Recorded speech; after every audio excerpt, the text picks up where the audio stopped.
आज प्रयागराज के महाकुंभ में भी सनातन को बदनाम करने के लिए अपने अपने तरीके से लोग सोशल मीडिया पर दिखा रहे हैं।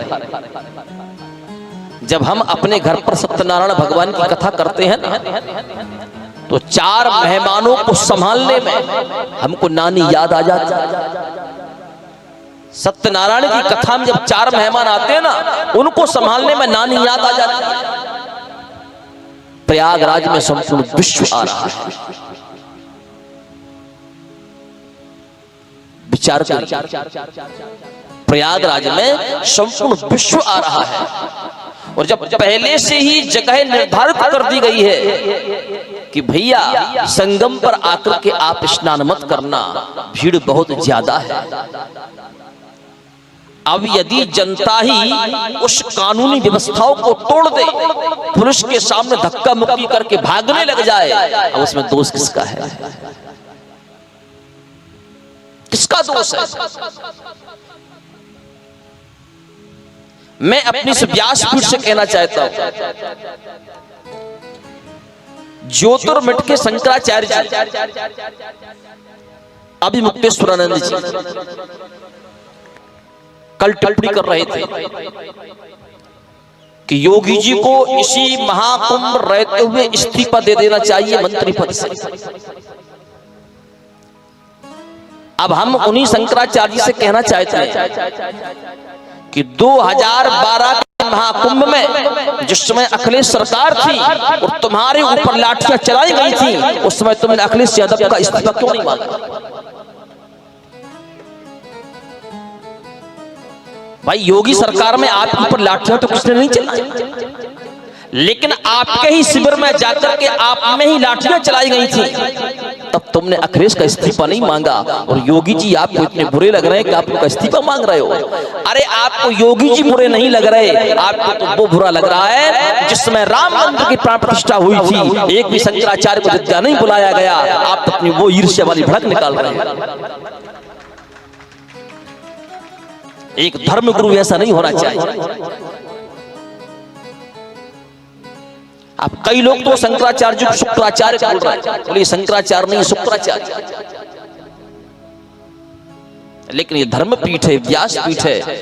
मैं ज्यादा कुछ नहीं कहूंगा, सिर्फ इतना ही कहूंगा कि एक धर्मपीठ व्यासपीठ पर शंकराचार्य पद पर बैठने वाले व्यक्ति को नाप तोल करके बोलना चाहिए।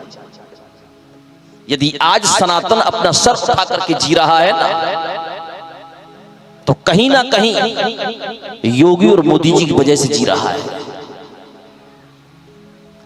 जब से मोदी जी प्रधानमंत्री बने हैं और योगी जी मुख्यमंत्री बने हैं, तब से चारों तरफ जय श्री राम के नारे लग रहे हैं। नहीं तो आप सोशल मीडिया पर देखते थे, बड़ा से बड़ा नेता जब ईद आती थी ना, जालीदार टोपी लगा करके पहुंचता था, और 2, 5, 10 साल बताओ तो एक भी नेता टोपी लगा करके पहुंचा। हमारे धर्म को नीचा दिखाने वाले हम खुद हैं। और वैसे भी इनको शंकराचार्य जी किसी ने बनाया थोड़ी है, ये अपने आप।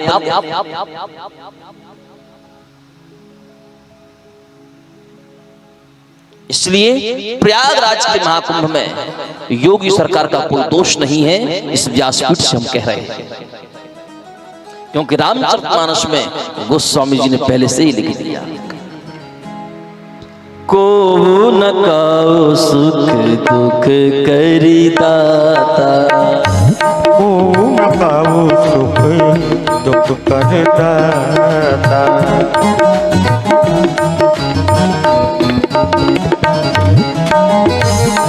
को न काओ सुख दुख कर दाता, को न काओ सुख दुख करी दाता, निज कृत कर्म भोग सब भ्राता, निज कृत कर्म भोग सब भ्राता, निज कृत कर्म भोग सब भ्राता, निज कृत कर्म भोग सब भ्राता।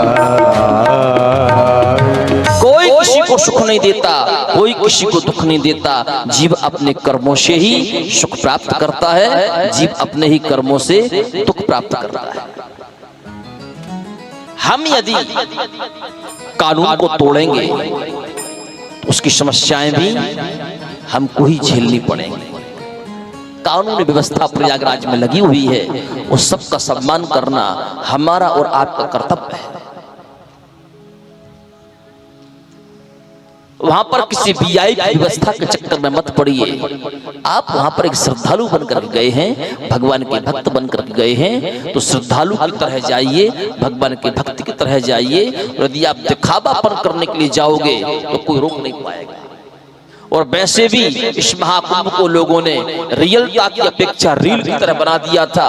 अब चलाओ, कछु डूबेंगे भी, कछु मरेंगे। भगवान ने भी सोचा कि प्रयागराज में सब रील ही रील चलाने के लिए आ रहे हैं, तो क्या गारंटी कि तुम्हारा बेटा एक एक हड्डी लेकर के आ पाएगा कि नहीं आ पाएगा। हम पूरा का पूरा शरीर गंगा जी में डाल देते हैं।